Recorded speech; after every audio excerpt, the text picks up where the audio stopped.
La luz todavía no llega a la casa de Elizabeth Guzmán y de miles de sus vecinos pobres en un rincón olvidado de la capital de Venezuela, que a duras penas sobrevivía incluso antes de que se desatara un apagón hace más de una semana. Cuando se pone el sol cada día, Guzmán, de 72 años, enciende una lámpara de petróleo hecha en casa y la sostiene en una mano mientras se recorre las escaleras y los angostos pasillos hasta la habitación sin ventanas a la que llama su cueva. Yo jamás he vivido esta crisis. Es la primera vez, dijo Guzmán, que está desnutrida y frágil. Me da tristeza.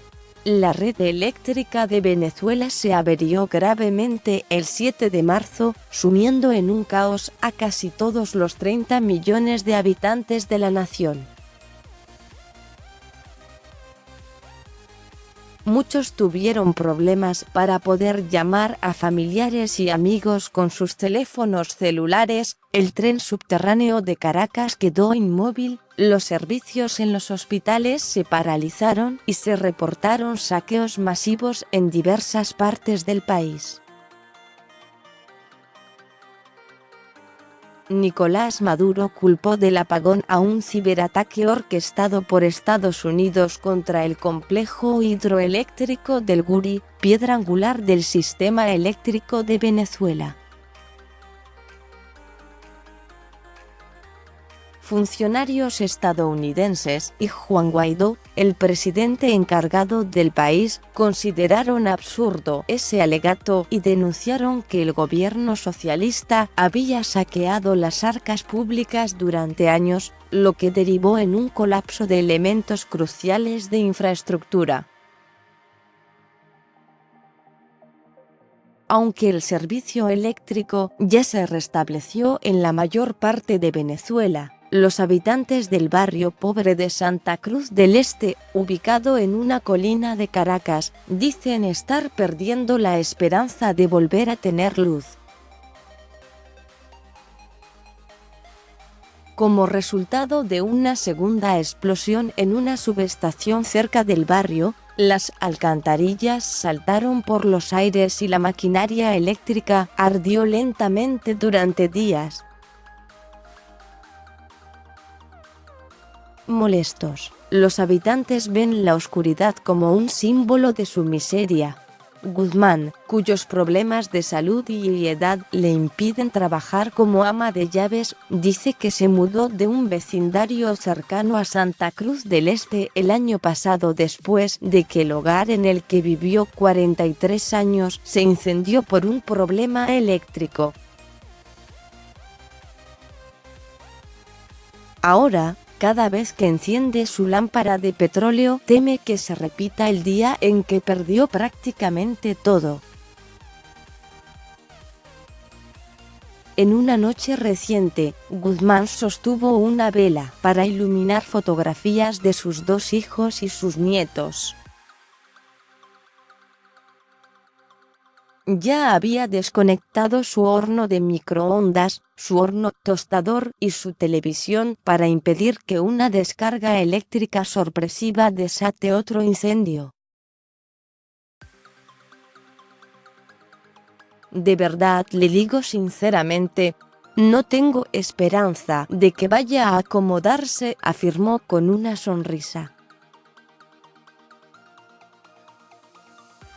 Jamás. La magra pensión gubernamental de Guzmán equivale a $6 mensuales, con lo que logra pagar la renta, la cual equivale a 66 centavos. Pero conseguir y pagar alimentos es una lucha diaria. Su peso disminuyó de 65 kilos a menos de 45 kilos en los últimos 2 años, y dijo que su médico le diagnosticó desnutrición.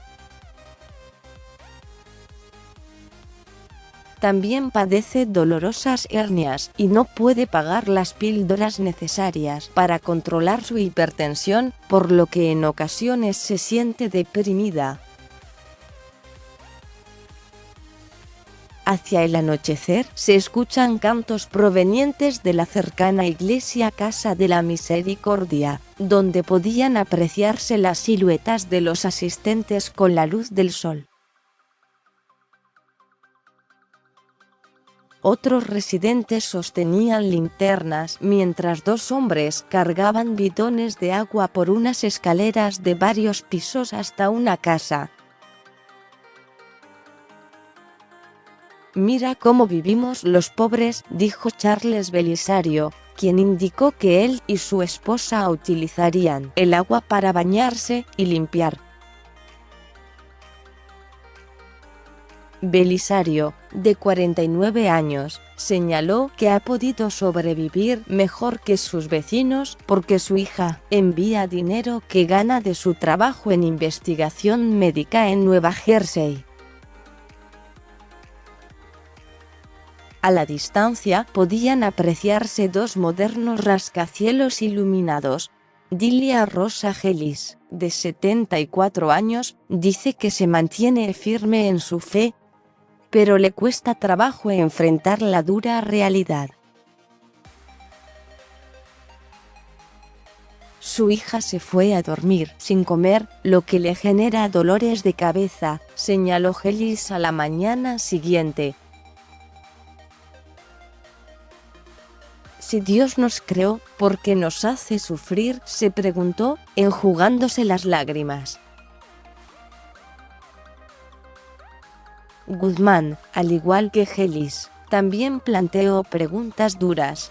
Dijo que se había desligado del debate político en torno a si Guaidó tiene lo que se requiere para derrocar a Maduro, y más bien está enfocada en atender sus necesidades básicas. No tenemos agua, no tenemos luz. Como puede ver, esto es una cueva donde yo estoy.